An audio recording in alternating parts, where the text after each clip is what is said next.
मेरा ताल्लुक modern public high school से है। मेरे मुखालिफ साथी ने अपने मौक़िफ़ को बेहतरीन अंदाज में पेश किया है, पर हकीकत इसके बरअक्स है। जनाब सदर महफिल, इंसान जब इल्म हासिल नहीं करता, वो सही और गलत, जायज़ और नाजायज़, भलाई और बुराई का फर्क नहीं जान सकता। इल्म ही वो चिराग है जो किरदार को रोशनी देता है। सवाल ये है कि जब इंसान अंधेरों में हो तो किरदार को नेकी का रास्ता कौन दिखाएगा? यकीनन इल्म। इसीलिए इमाम शाफी रहमतुल्लाह अलैह ने फरमाया, इल्म वो नूर है जो किरदार को रोशनी देता है।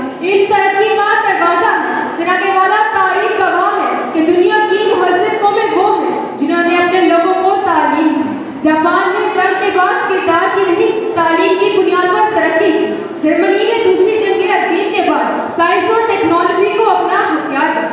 जनाबे वाला बहुत से लोग समझते हैं किरदार पहले और इल्म बाद में होना चाहिए, मगर इमाम गज़ाली ने इस गलत फहमी की बहुत खूबसूरत वजाहत की कि इल्म अगर नूरे बसीरत से खाली हो तो शैतानियत है।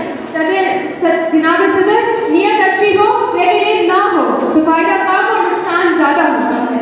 मजहबी नुक्ते नज़र से देखा जाए तो इनको पहला दर्जा हासिल है। कुरान की पहली वही इकरा पढ़, यानी अगर किरदार इनसे ज़रूरी होता तो पहली वही में नमाज, रोज़े या अखलाकियात का हुक्म आता, लेकिन नहीं, सबसे पहले अल्लाह ने पढ़ने का हुक्म दिया ताकि इंसान पहले समझ ले और फिर किरदार बनाए।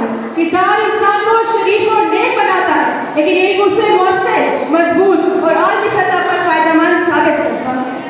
नेल्सन मंडेला किरदार के साथ कानून, तारीख और सियासत के आलिम भी थे। इसी मिलाप ने उन्हें दुनिया की अजीम आवाज़ बना दिया। अगर वो इल्म रखते और किरदार ना होता तो शायद उन्हें दुनिया ना जानती।